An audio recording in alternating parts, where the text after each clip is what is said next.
Welcome to Between Authors. I'm your host, author Adrian Lopez. What is it that excites us as a reader? It's finding that book or author that you may never have heard of, sort of like the treasure hunt for a reader. The goal for my podcast is to bring to you either those authors or books that you may never have found, but may be the treasure you've been hunting for all along. Today in episode 51, I bring to you author Amber Toro. We're going to go over a little bit about who she is, what she's published, what she's working on, and maybe what her plans are for the future. Welcome to the show, Amber. Thank you, Adrian. So excited to be here. Yeah, I'm happy to have you here. I've been wanting to, meet so we can talk about your books and everything that's going on. Why don't you begin by giving an introduction to yourself to the viewers? Sure. So I'm author Amber Toro, and my background is I am a data scientist, and I write epic sci-fi and fantasy novels. My debut sci-fi novel, Umbra, comes out April 24th. And is sci-fi the genre that you love reading as well? Is that something that you've always been, movies and everything just kind of enjoyed? Yeah, I really love sci-fi and fantasy. So in the sci-fi genre, especially kind of that sci-fi fantasy. So like Red Rising, Dune, Star Wars, where it's kind of still, fantastical. But instead of magic, you have cool technology. Yep. So why don't we talk about a little bit about your influences, right? Sci-fi would obviously be one of them, but creatively, what influences you? And it doesn't necessarily have to be authors and books. Sure. So, I mean, the easy side obviously is the authors and books. Pierce Brown and the Red Rising series is one of my favorite. Brandon Sanderson and Skyward, I think, is also a really great sci-fi series. So those are two of my favorites there. But a lot of my influence also comes from I love to learn and I work in tech. So in Umbra, even though I would say it's a soft sci-fi because you don't have to understand the tech to enjoy the story, all of the tech is very well thought out. It's all at least somewhat plausible. I'm not a astrophysicist, but it should be plausible. So I really do like to research and learn about where we're going, and then particularly with AI, because I'm a data scientist. So there is a lot of influence from where we're at right now and what the future of AI looks like in Umbra as well. Okay. Before we get into your books, I did want to ask you a question. I know you're running a Kickstarter campaign currently. Why don't you explain what the campaign is about and kind of what you're trying to achieve? Yeah. So I'm running a Kickstarter for Umbra, and in the Kickstarter, we are doing special editions, which I'm really excited about. So the books themselves, the physical books will be special editions, things like sprayed edges and character art, end pages, gold foil cover, those types of things. They're also going to include bonus scenes that were cut from the book, not because people didn't enjoy them, but because they didn't need to be there. And so they slowed down the flow a little bit, but my readers actually did enjoy those. So those will be added to those as well. And so it's so that we can get these special books out there. And then our big stretch goal, it is already funded. So the books are getting made, but I'd really love to do an audiobook. I love audiobooks. And so if we do make it to the super stretch goal for the Kickstarter, then we'll also be adding an audiobook for Umbra. Okay, perfect. And, we're pre-recording this, but as of today, which is March 8th, when does the Kickstarter end? The Kickstarter will end April 3rd. Okay. So I will clip this out for you and I to be able to share this for people to find the Kickstarter. So that you guys, the viewers that are watching and seeing this clip, you do have time to go check it out. And, if you love the idea and interested in it, definitely go and donate something for the campaign for her to hopefully reach that stretch goal and do the audiobook. Awesome. Thank you. Mm-hmm. Audiobooks interesting on that side. It's something I've thought about too, but I haven't gone that route as of yet. But it's something I've seriously thought about doing. I'm kind of leaning more in the comic book side for my werewolf. I just think it'd be a great idea and something different to do out there. So it is interesting to do those other aspects of the book that are available. And one Definitely. question I was going to ask you that I thought about as we talked about this is there's a big trend right now in terms of a playlist, right, that goes with your book. Is that something you've done? Maybe not something you've offered, to the readers, but something maybe you did as you were writing it. Yeah, I have two playlists for Umbra. So one is called the United Tribal Access. That is the government body in Umbra. And that's what I wrote most of the book by. It's like vapor twitch. So it's like techno. Um, and then there's one for the slow burn. So it's very much just like how the slow burn romance feels. So I do have two for Umbra. Okay. Yeah, I'm really interested in that trend. Something like I said, I enjoy it because music's always such a good universal language, right? It's something easily understood, no matter what the language is. You can understand the feel and the emotions that come through music, just like any other form of art. So I always like that correlation that's starting to happen with the books because it does give that reader a good connection to what that story is about or what the journey is going to be in the book. Yeah, definitely.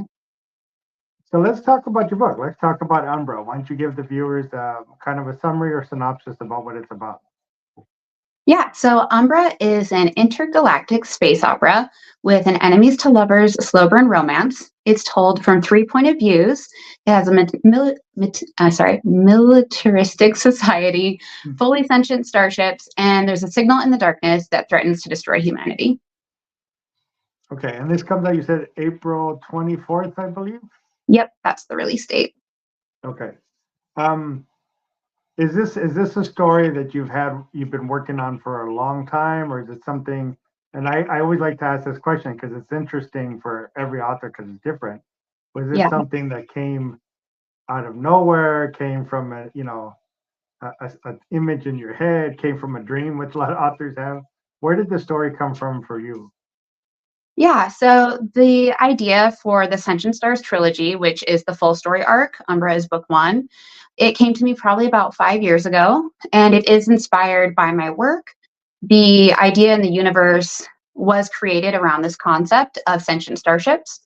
And what inspired the world where Umbra is set is this idea that AIs are developed as individuals, and I wanted to take it a step further than them just being individuals. But what if AI wanted to also have the experience of a mortal life? And so all AIs are bonded with a human.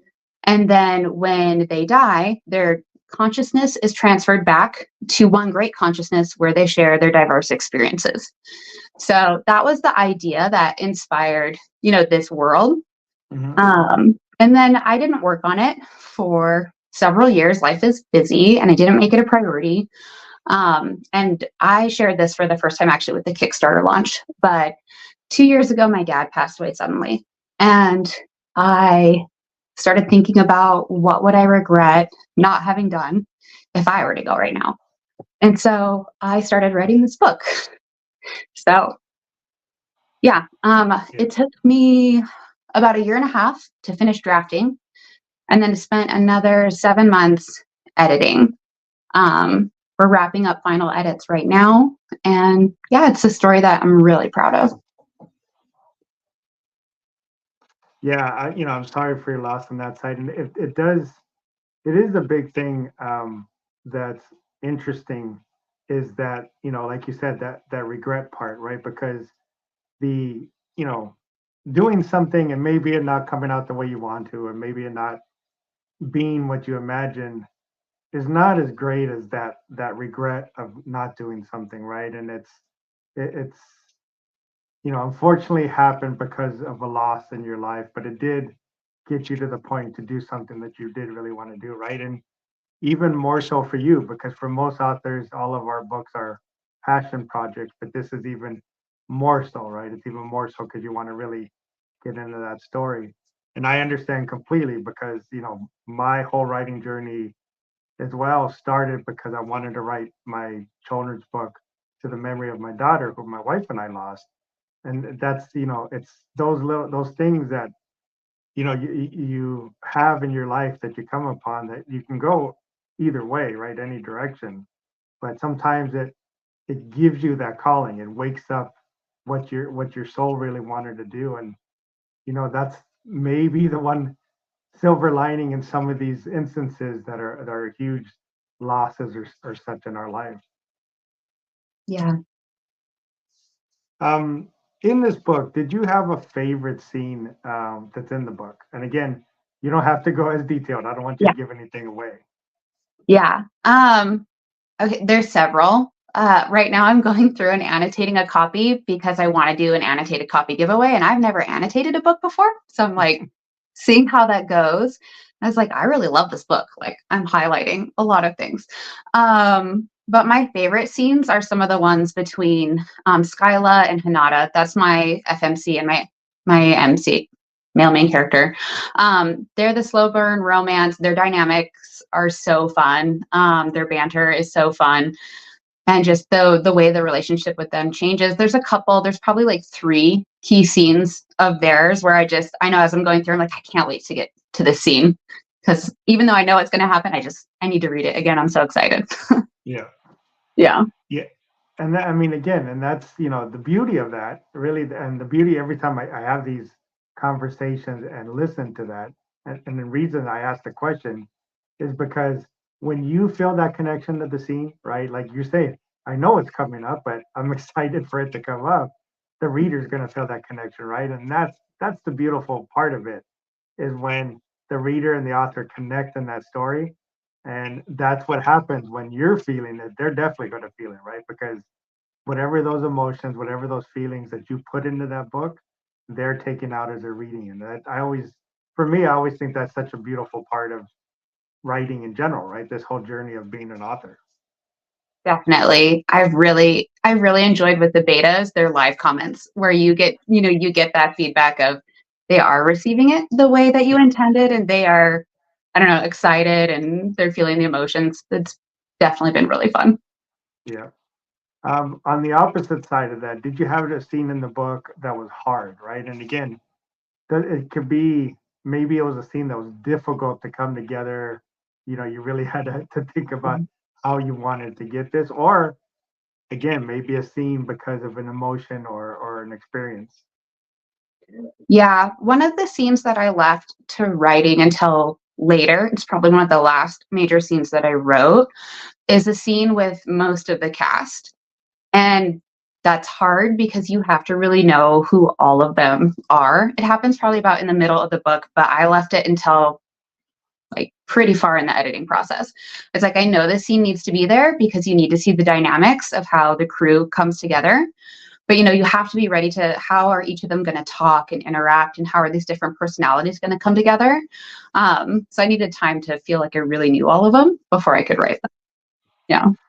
Did you do, and this is a side question because I haven't done it yet, so I always like to ask this question. But did you do the technique where you kind of write out the storyline for each character separate from the book, but kind of like almost like a biography for each, where you're kind of like referencing it? So definitely not. I thought I was a pantser when I started. I am a plantster. So Yeah, I do really well with like a vague outline. And then we just have fun and see how we get to all those plot points. yeah, Yeah. yeah. I do the same. I mean, it's really, I always think it's so much more fun when you just let it organically grow rather than kind of holding yourself to some kind of stricter outline, right? You can have some form of outline, but having like a stricter outline, I think sometimes may, kind of restrict some of that organic flow that happens. And sometimes the organic flow is the beauty of the story because you don't even know where it's going, right? You're just going for the ride as long as you write it. Well, and that's what's fun for me. Like drafting is really fun for me because I don't know necessarily what exactly is going to happen, right? I go in Yeah. with my ideas and we have fun. And so I think that discovery process makes it really fun. Yeah, I Yeah. agree. I mean, I think that's the best part of it was just because I did something similar where I didn't even write chronologically in order, right? I did a lot of major scenes that I knew I wanted and kind of had the overall idea. And then the fun part is going back and saying, okay, how do I get from this part to this part? Because I know I need to. What is going to be my path to take that? And that's Yeah. what I thought was the fun part, because again, you're letting it organically grow, and it's just the beauty of writing when that happens. Yeah. For this book, you talked a little bit about it because some of it's based off of your job and what you went to school for and studied. So I always like to ask about research, right? Yeah. Why don't you let us know, again, what kind of research you did or how in depth you did? Because sometimes when you do research, you can definitely go down the rabbit hole and Yeah. just go far too deep. But where did it take you when you were doing it? Sure. Yeah. So I love to learn and I love STEM. So I did a lot of research, probably a lot more than you need to. I read two astrophysics books by Neil deGrasse Tyson because I am not an astrophysicist. And so I wanted to make sure any, space references that were in the book felt plausible and felt real. I listened to Quantum Steampunk. It is a introductory quantum mechanics book.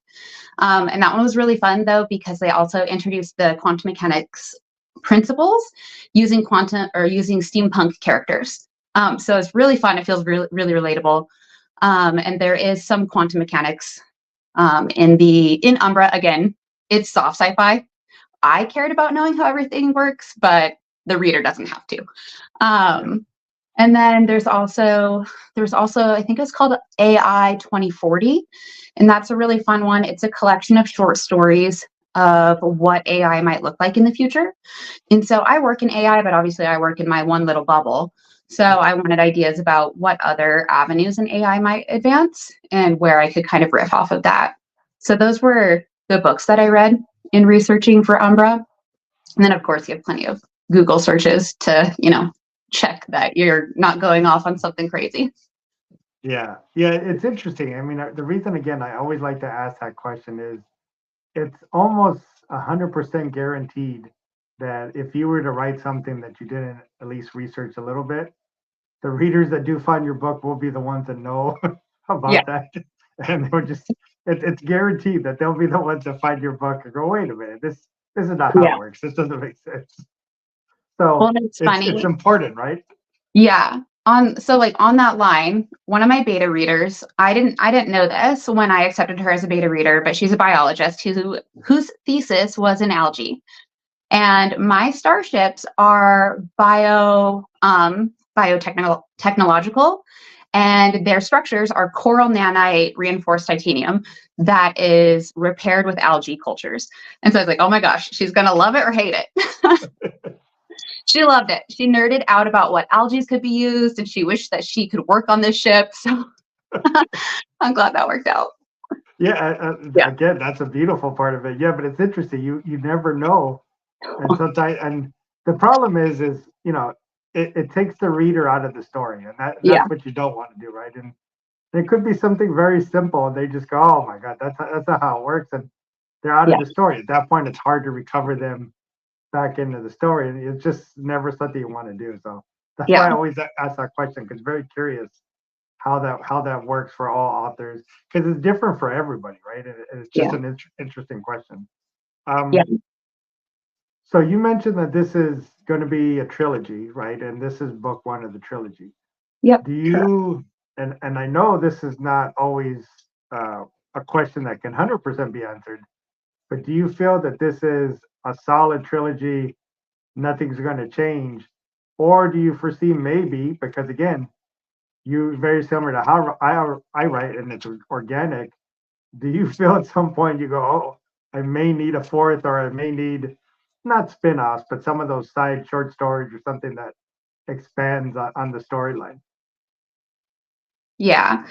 Is it possible? It's definitely possible. Right now, the plan is a solid trilogy. Book two is 30% drafted and fully plotted as far as I plot. And then book three, I have a general idea of everything that needs to happen in book three. I do find like when I'm looking though at all my plot threads, I do feel nervous about if everything will wrap in three or if it could possibly end up four. But currently the plan is solid three. Okay. Yeah, it's always an interesting question for me because it's very interesting. A lot of authors will mention how they had a side character that became a major character or a character, that just wouldn't go away, even though they're like, I didn't really plan for you to be here still. And that's Yeah. why I always ask that question, because sometimes you don't know as you're writing it, something happens or you make a decision in the story and that may change the plot going forward, right? So it's Yeah. always interesting to me because I haven't done anything series wise yet. So I always like to ask a question to kind of get a feel for where do you think that's going to go. Yeah, definitely. And I know two of the side characters who were barely in the first draft have already had requests from my betas for like their own spinoff. And I was like, I didn't even know these guys existed when I wrote this. Yeah, So yeah, that's honestly the way it works, right? It's yeah, always kind of crazy how that happens. yep. Um, so usually I ask the question, what are you working on right now? So essentially, you're working on book 2. Do you have a kind of like a goal or a plan? And again, this is never 100% guaranteed. We know this, but do you have kind of like a plan for when you may want to release book 2 and possibly when you think book 3 may be coming? Yeah. So my plan is to be on a 1-year cadence. I think that Okay. gives me enough time to produce something that's high quality and not leave readers waiting too long. That is my plan. I do also work full time and have 2 little kids. So is it possible that, the plan changes? It is possible, but book 2 is 30% drafted. And as soon as I release book 1, I will be able to focus in on it. And I have plans. The plan is to wrap the draft by August. So hopefully I'll stay on that schedule. And then I do also have a secret project that is 70% drafted. So hopefully somewhere in the mix, I can finish that one too. Yeah. And Yeah. again, it's one of the reasons I do the podcast and why I try to support all the indie authors is because I know exactly how this works, right? And I know all of us have regular jobs and we do this when we can, right? Because, we'd love to be able to do it all the time, but very, very, very little of us are making any money on this to be able to pay, rent, Yeah. groceries, or any of the bills. So that's why I do this because I know how much work it is. I know how much work you have to do to figure out when am I going to be able to write this. I have to hold myself to some kind of deadlines, but I have all this going on, right? And there's things Yeah. that happen in everyday life that make that difficult. So that's Yeah. why I enjoy doing this for that reason. I know how hard it is, right? I know how much work is put in, and I again, like I said, I know how much of a passion project this is for all of us because technically it isn't our job. Yeah. We like it to be, but it's not. We pay to do this because we love it. Yeah, I mentioned, I think on one of the podcasts, I go, our hope really is sometimes at least it pays for itself, but Yeah. sometimes it rarely does, right? Yeah. It's just something we kind of have to budget in kind of with everything else to figure Yep. out how we're doing this. Um, so, you mentioned your secret project again. I don't want you to spill anything you don't want to share, but, one of the questions I like to ask is, you've completed your trilogy, right? And maybe you've completed your secret project, whether it's a standalone or its own trilogy or something on that side. And then again, I know you mentioned that some of the betas want side stories of some of the characters, right? So there's a lot of stuff Yeah. involved in that. But one of the questions I always like to ask is future wise, right? Your goal as a writer, as an author, is there something that you want to make sure you achieve in your writing career, right? And that could be maybe a genre you haven't attempted or you just haven't had the time to do, or maybe a storyline you've always thought of, but I haven't been able to do that as of yet. Yeah. I have a couple, I guess. Obviously, the Ascension Stars trilogy is my number one priority, and that's why I've invested, the majority of my time there. The secret project that is 70% drafted is YA fantasy. And for now, my fantasy, I'm writing as YA because my kids are 9 and 12. And I like my sci-fi is adult and it's violent and Yeah. it's not for them, it's for me. So I want to write the fantasy for them. So that's, the fantasy I really want to keep YA and appropriate for them until they're adults. I do have a dystopian duology planned, but the one that I would love to do that is really scary to me, and that would be way in the future, would actually be historical fiction based on my grandpa. He was a prisoner of war in World War II in the Pacific. So I thought, like, I really don't think that I have the talent to take that on right now. Again, like you said about the research and like really feeling like you nail everything, that sounds really scary to me. But one day, I think that would be really cool. Yeah, I mean, honestly, you have the talent, right? You have the talent and the skill to do it. And what a lot of authors or people in general is you always you put sometimes that little negative in your head, like I don't know if I could do this. You absolutely could do it, right? But sometimes what the honest answer is it's not the right time to do it, right? And Yeah. that could be as you write your trilogy, as you write the YA for your kids fantasy. The more you write, the more you keep doing this, you get better at it. Just as with anything, right? The more you do it, the better you get. And it could be that once you complete those things and you go to attempt that is when your author voice is ready, right? That's when Yeah. I got this. I know exactly how I want to research this. I know exactly how I want to plot this. I know exactly emotionally how I want to approach this. And that's when it's the best time to do it, right? So sometimes it's just not the right time to do it, Yeah. right? So it's interesting when you think about that sometimes in certain storylines. Yeah. No, you're right. It's definitely not the right time. And I know sci-fi and fantasy are fun. I have fun writing it because you can do whatever you want. So for Yeah, now, I just want to have fun. yeah. Actually, the beauty of being an indie author too, right? You can do Yeah. whatever you want. You can write it Yeah. however you want, any style you want. Yeah. Another thing too is in terms of sci-fi and fantasy, the Umbra world, sentience. What's the trilogy name of the Yeah. series? The trilogy is The Sentient Stars. Okay, so in that trilogy, right, in that whole world you built, one of the questions I always like to ask is because you're going to spend a lot of time building this world, right, and being in this world. Do you ever feel maybe in future works that maybe may or may not be related that you will continue that world on, right? Similar to like a Marvel universe, Star Wars universe. You have all these storylines that are sometimes they're not really connected, but Yeah. you've already spent all this time building the world. Maybe use that world for future stuff. 100%. Yeah. Ascension Stars is based about 10,000 years in the future. It's intergalactic. There are 12 tribes of humanity. It's such a vast universe.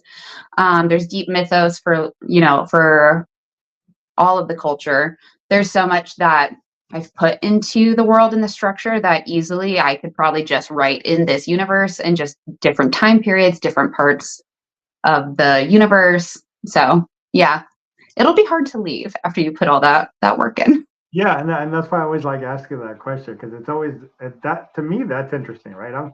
I'm very similar to you in terms of I love the learning process, right? And I find myself, when I see stuff reading into it, watching every documentary that I sometimes come in contact with, even something maybe I never even thought of or found interested, I wind up watching. I go, okay, I really love that, and then you start learning more about it, right? And Yeah. it's that constant desire to learn something new, I think is always exciting, right?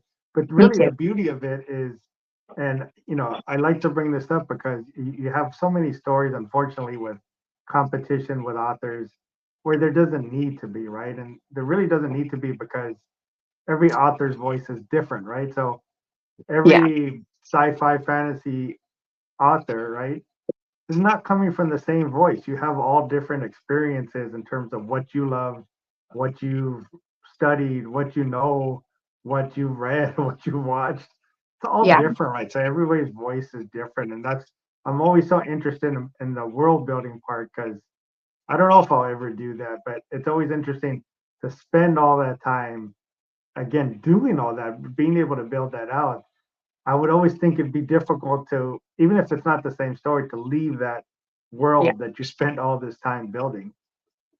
Yeah. No, I've definitely thought about it. It's one of those things where when I get to the end of book 3, I think it's going to be emotional. Yeah. Yeah. We'll see what happens. So, is there anything else you have coming up that you want to kind of share with the viewers? Things that you may, that you have been thinking about doing, or something related to your book releases outside of the Kickstarter?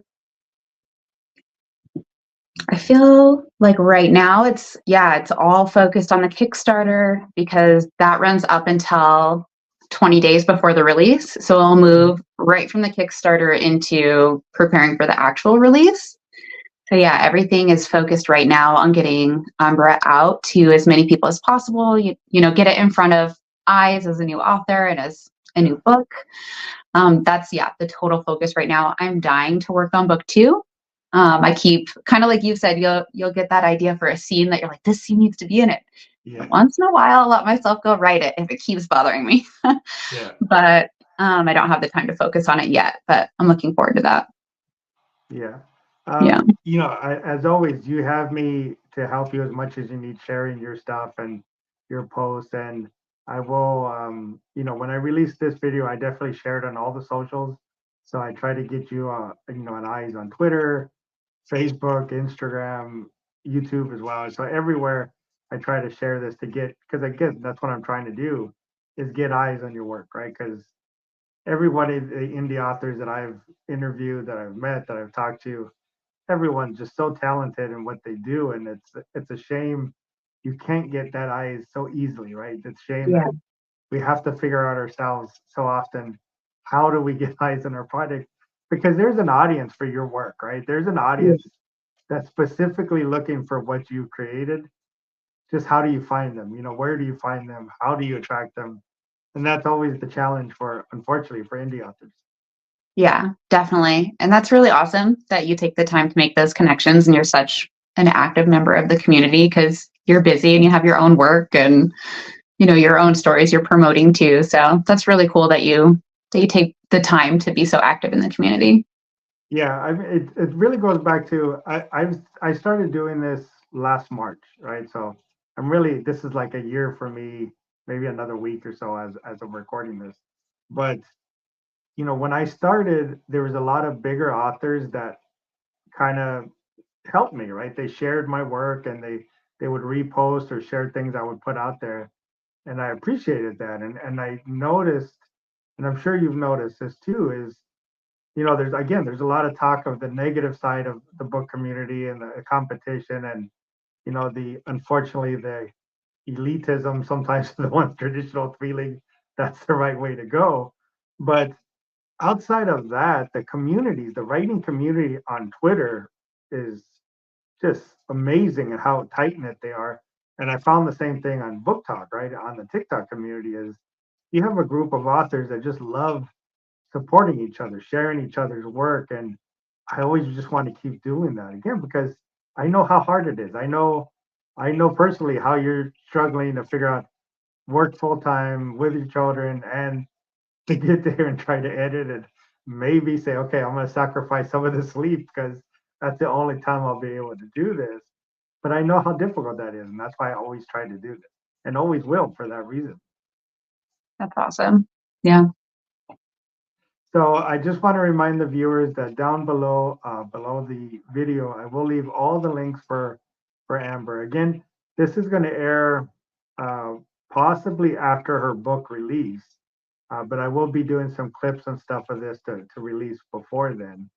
But I will have the links, whatever Amber wants to share, whether it's a website, a link tree, individual links for the books that are available at the time. So all of that will be below. Don't forget to comment on the video if you have a question for either Amber or myself. We'd love to read it and see if there's anything that you're curious about or would like to know more about in the books or the writing. And definitely don't forget to subscribe and hit the notification so you don't miss all these amazing, talented authors like Amber that are coming up.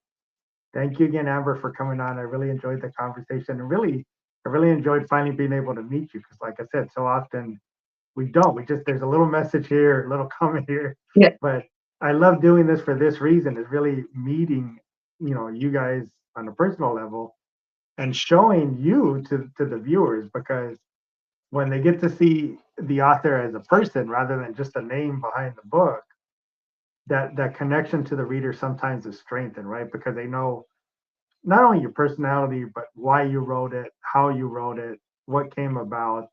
And that always will strengthen the connection to the reader, which is such a beautiful thing when that happens. Yeah, definitely. And it was fun to meet with you and actually get to chat with you. Thank you so much for having me. Absolutely. And thank you, viewers, for watching as well. Goodbye.